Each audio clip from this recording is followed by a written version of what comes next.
राजस्थान विधानसभा चुनाव से पहले सचिन पायलट लगातार सक्रिय हो गए और अशोक गहलोत के साथ एक मंच पर भी नजर आ रही हैं। ये वही सचिन पायलट है जो 2020 में बगावती मोड में नजर आए थे, जिन्होंने अपने साथ कुछ विधायकों के साथ मानेसर होटल में चले गए थे, फिर वहां से राहुल और प्रियंका इनको मनाकर वापस लाए थे। खबरें तो इस बात की ओर भी इशारा कर रही थी कि पायलट बीजेपी में शामिल हो सकते हैं, जैसा कि इनके खास मित्र ज्योतिरादित्य सिंधिया ने किया था। कुछ वैसा ही इनकी बगावत थी, लेकिन सिंधिया के साथ इतना विधायकों का समर्थन था कि वहां पर बीजेपी की सरकार बन गई थी मध्य प्रदेश में, लेकिन पायलट के साथ इतना विधायकों का समर्थन नहीं था कि यहां पर बीजेपी की सरकार बना सकते।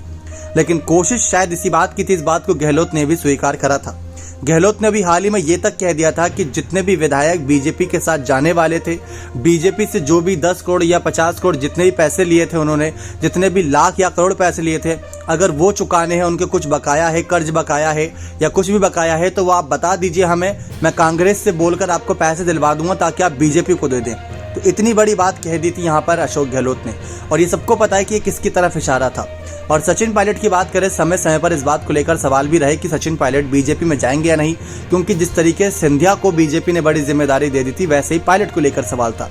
लेकिन पायलट किस कंडीशन में जाते हैं, अब अगर आप देखें तो राजस्थान से लगभग सारे सांसद पद कहीं ना कहीं बीजेपी के पक्ष में है, और साथ ही साथ अगर बात करें मुख्यमंत्री चेहरे की, तो बीजेपी के पास पहले से ही कई बड़े चेहरे हैं, पायलट से बड़े चेहरे अगर देखा जाए राजनीतिक स्तर पर, तो वो एक कहीं ना कहीं बड़ा फैक्टर साबित हो रहा था। इसीलिए पायलट ने कभी भी खुलकर बीजेपी के लिए कोई बात नहीं कही।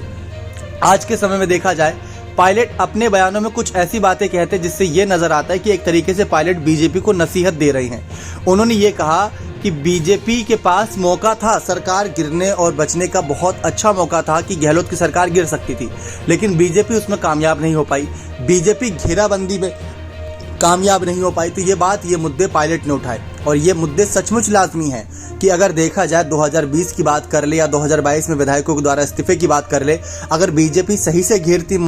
हर मुद्दे पर, तो शायद सरकार गिर सकती थी, राष्ट्रपति शासन लग सकता था, ये तक यहाँ पर तमाम बातें निकल आ सकती थी। लेकिन पायलट ने कहा कि बीजेपी इन सब में असफल रही, और बीजेपी 4 साल में कोई भी ऐसा बड़ा मुद्दा नहीं उठा पाई सरकार के खिलाफ जिससे सरकार को घेर पाए। तो इसीलिए इस बार कांग्रेस को उम्मीद है कि सरकार रिपीट होगी, और बीजेपी में रही बात जाने के फैसले की, तो सचिन पायलट का पूरी तरीके से मना ही है बीजेपी में, क्योंकि सचिन पायलट अब कांग्रेस में ही CWC की बैठक में शामिल होने लग गए हैं, और धीरे धीरे ही सही उन्हें और जिम्मेदारियां मिल ही रही हैं। तो वहां पर सचिन पायलट अपने आप को और निखार रहे हैं, इसको लेकर तमाम जानकारियां हाथ लग रही हैं। तो सचिन पायलट की नई पार्टी बनाने को लेकर भी कयास थे, अब सब कयास धरे के धरे रह गए। अब उम्मीद ये है कि राजस्थान में कांग्रेस की सरकार बने, फिर देखना दिलचस्प होगा कि पायलट, गहलोत या कोई और कौन बनता है मुख्यमंत्री। बने रहे चैनल के साथ, बहुत बहुत धन्यवाद।